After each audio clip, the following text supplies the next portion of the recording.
first examine our attitude towards peace itself. Too many of us think it is impossible. Too many think it is unreal. But that is a dangerous, defeatist belief. It leads to the conclusion that war is inevitable, that mankind is doomed, that we are gripped by forces we cannot control. We need not accept that view. Our problems are man-made. Therefore, they can be solved by man, and man can be as big as he wants. No problem of human destiny is beyond human beings. Man's reason and spirit have often solved the seemingly unsolvable, and we believe they can do it again. I am not referring to the absolute, infinite concept of universal peace and goodwill, of which some fantasies and fanatics dream. I do not deny the value of hopes and dreams, but we merely invite discouragement and incredulity by making that our only and immediate goal.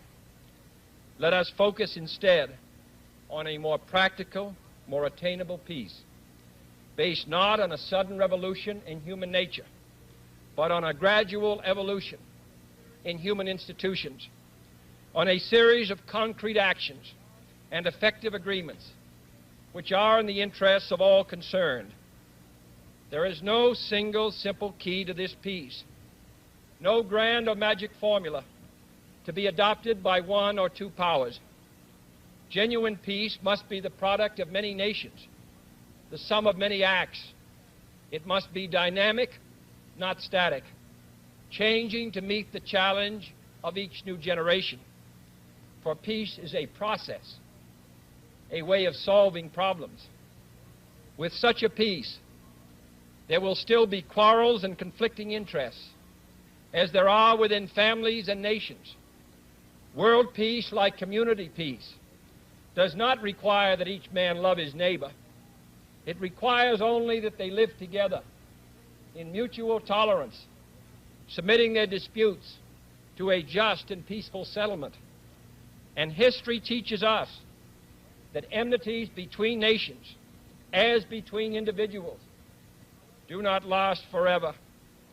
However fixed our likes and dislikes may seem, the tide of time and events will often bring surprising changes in the relations between nations and neighbors. So let us persevere. Peace need not be impractical, and war need not be inevitable. By defining our goal more clearly, by making it seem more manageable and less remote, we can help all people to see it, to draw hope from it, and to move irresistibly towards it. And second, let us re-examine our attitude towards the Soviet Union. It is discouraging to think that their leaders may actually believe what their propagandists write. It is discouraging to read a recent authoritative Soviet text on military strategy and find on page after page wholly baseless and incredible claims, such as the allegation that American imperialist circles are preparing to unleash different types of war, that there is a very real threat of a preventative war being unleashed by American imperialists against the Soviet Union, and that the political aims, and I quote, of the American imperialists are to enslave economically and politically the European and other capitalist countries and to achieve world domination by means of aggressive war, unquote. Truly, as it was written long ago, the wicked flee when no man pursueth. Yet it is sad to read these Soviet statements, to realize the extent of the gulf between us. But it is also a warning to the American people not to fall into the same trap as the Soviets, not to see only a distorted and desperate view of the other side, not to see conflict as inevitable, accommodation as impossible, and communication as nothing more than an exchange of threats. No government or social system is so evil that its people must be considered as lacking in virtue. As Americans, we find communism profoundly repugnant, as a negation of personal freedom and dignity. But we can still hail the Russian people for their many achievements in science and space, in economic and industrial growth, in culture, in acts of courage. Among the many traits the peoples of our two countries have in common, none is stronger than our mutual abhorrence of war.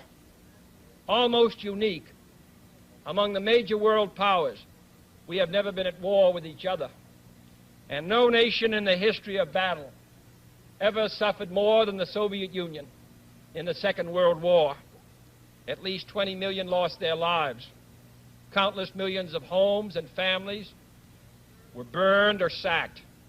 A third of the nation's territory, including two-thirds of its industrial base, was turned into a wasteland, a loss equivalent to the destruction of this country east of Chicago.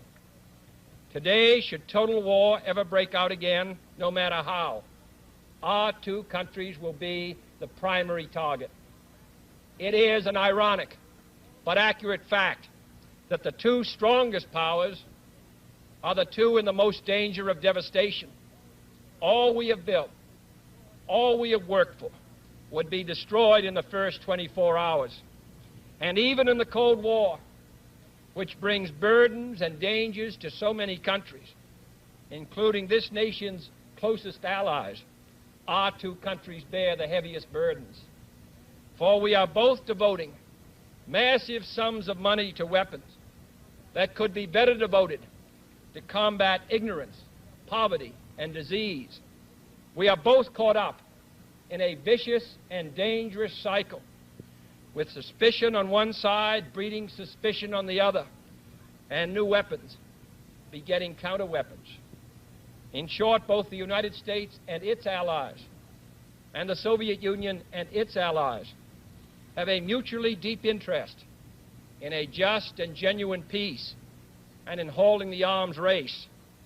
Agreements to this end are in the interests of the Soviet Union as well as ours, and even the most hostile nations can be relied upon to accept and keep those treaty obligations, and only those treaty obligations, which are in their own interest. So let us not be blind to our differences, but let us also direct attention to our common interests and the means by which those differences can be resolved.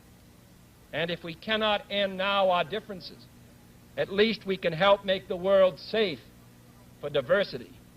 For in the final analysis, our most basic common link is that we all inhabit this small planet.